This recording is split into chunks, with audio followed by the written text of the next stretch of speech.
Halo Bu Fani, perkenalkan nama saya Agren Fiorento Kunadi dari 11 IPS 3 nomor absen 3. Pada kesempatan kali ini, di video ini saya akan memberikan tugas penyerahan remedial saya mengenai remedial struktur sosial. Oke, mari kita masuk ke materinya. Jadi materi kali ini adalah berhubungan dengan struktur sosial. Struktur sosial menurut Emil Durkheim adalah masyarakat sebagai sesuatu yang nyata. Sedangkan menurut Max Weber, masyarakat itu tidaklah nyata, hanya sebuah nama yang melambangkan sebuah individu. Di mana individu itu ada banyak disebut kumpulan individu, sedangkan yang nyata adalah individunya, bukan masyarakatnya. Lalu untuk bentuk-bentuk dari struktur sosial itu ada interseksi, yaitu keanggotaan dalam kelompok yang menyilang.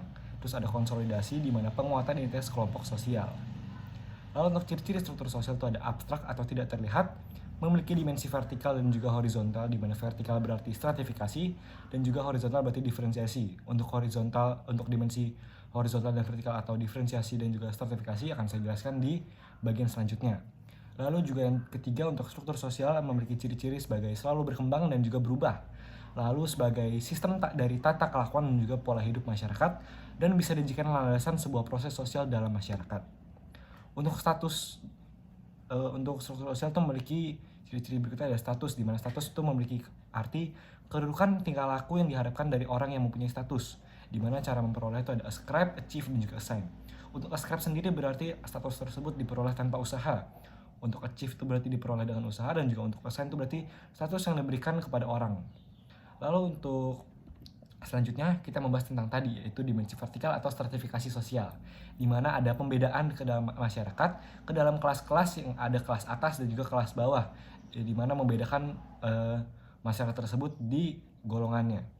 Proses terjadi itu ada dengan sendiri dan juga dengan sengaja. Dengan sendiri bisa jadi karena pekerjaan, usia, ataupun sifat, ataupun kehormatan seseorang. Sedangkan untuk dengan disengaja berkaitan dengan pembagian wewenang atau kekuasaan dalam sebuah organisasi formal. Lalu untuk dasar-dasar stratifikasi sosial itu ada ukuran kekayaan, meliputi ekonomi dan juga harta kekayaan. Lalu ada kekuasaan, yaitu memiliki wewenang untuk mengubah sesuatu dalam masyarakat. Lalu ada kehormatan, yang berarti semakin tinggi jabatan seseorang, maka semakin dihormati dalam masyarakat. Ada pengetahuan, di mana semakin tinggi tingkat pendidikan, semakin tinggi juga dia dihormati dalam masyarakat. Lalu ada yang terakhir, ada keturunan, yaitu contohnya itu sebagai raja, yaitu keturunan bangsawan. Untuk bentuk-bentuk stratifikasi sosial tersendiri itu ada 3, tertutup, terbuka, dan juga campuran. Untuk tertutup itu artinya tidak bisa pindah status, ataupun contohnya seperti di dalam kerajaan, di mana bentuk itu turun-temurun sesuai dengan keturunan dari raja tersebut. Lalu ada terbuka, di mana bisa naik atau turun, itu biasa berhubungan dengan jabatan ataupun wewenang seseorang dalam organisasi formal. Lalu terakhir ada campuran, tergantung posisi atau tempat. Jadi itu tidak tetap ya. Untuk stratifikasinya bisa berubah-ubah sesuai dengan di mana ia berada. Untuk konsekuensi dari stratifikasi sosial tersendiri itu ada cara berpakaian, tempat tinggal, cara bicara, hobi, pendidikan, dan juga makanan. Bisa juga berhubungan dengan rekreasi.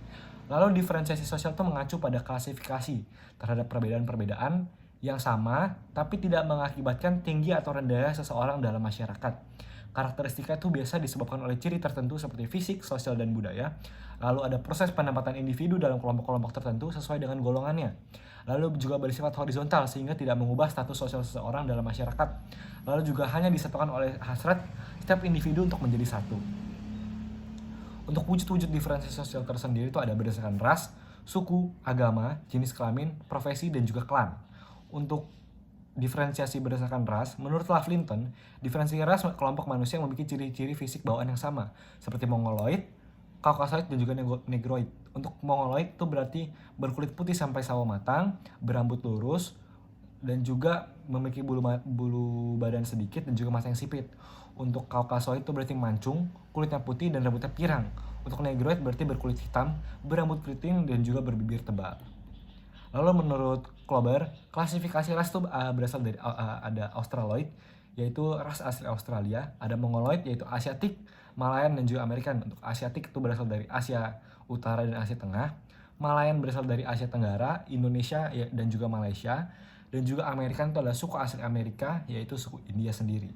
Lalu untuk Caucasoid itu ada Nordic, Alpine, Mediterranean, dan juga Indik. Untuk Nordic berasal dari Eropa Utara sampai Laut Baltik, Alpine itu berada di Eropa Tengah Timur, dan juga Mediterranean itu berasal dari Arab dan juga sekitar Laut Tengah.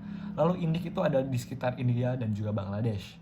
Lalu ada Negroid, ada African, Negrito, Melanesian. Untuk Afrika ada di Afrika sendiri, Negrito berasal dari Afrika Tengah dan juga Filipina. Yang terakhir ada Melanesian, itu berasal dari Irian dan juga Melanesia. Untuk ras-ras khusus, pertama itu ada ras Bushman, di mana itu berasal dari Gurun Kalahari dan juga Axel. Lalu ada Vedoid, yang berasal dari Sri Lanka dan juga Sulsel. Dan juga ada Polinesia, yaitu Kepulauan Mikronesia dan juga Polinesia. Lalu yang terakhir ada suku Ainu atau berasal dari Hokkaido atau Jepang.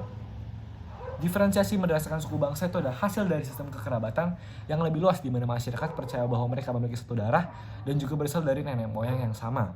Lalu untuk persamaan dari diferensiasi suku itu ada dasar kehidupan sosial atas asas kekeluargaan, asas yang sama dalam hak tanah, asas persamaan dalam hukum adat, dan juga memiliki bentuk perserikatan dan bentuk-bentuk hubungan yang tidak dibuat tapi tetap terjadi.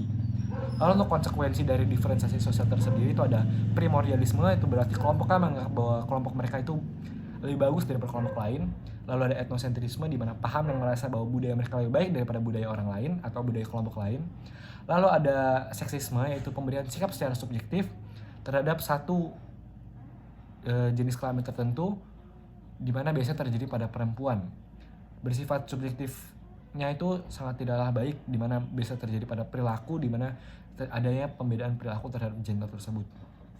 Lalu ada sektariat, di mana keadaan seseorang dikelilingi atau sebuah kelompok organisasi dikelilingi oleh sebuah massa informal ataupun formal, di mana yang mengelilingi itu adalah ormas ya teman-teman ya. Biasa itu memiliki ideologi dan juga sektor tertentu. Contoh seperti partai PKB dikelilingi oleh ormas NU atau Nahdlatul Utama. Lalu yang terakhir ada konsolidasi, di mana usaha untuk menata kembali organisasi yang dinilai oleh sudah terancam punah.